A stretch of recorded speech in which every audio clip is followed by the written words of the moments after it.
Naghain na ng kanyang COC sa pagka-busy gobernador ng Maguindanao del Norte, si Dato Blas Sinsuat incumbent Mayor Marshall Sinsuat. Personal nito na isinumite ang kanyang COC sa tanggapan ng COMELEC Maguindanao del Norte sa BGC compound. Naghain na rin ang kanilang COC sa pagka-board members ng 2nd District, sina Dato Radin Sinsuat Ampatuan, Dato Ali Gani Bayam, Michael Abaskida at Bailani Diocolano. Di ko alam kung masaya, pero mabigat na challenge. Dahil siyempre tayo yung inaasahan ng mga Bangsamoro na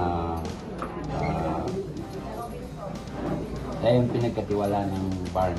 Depende pa rin yan sa mamamayan ng Maguindanao del Norte.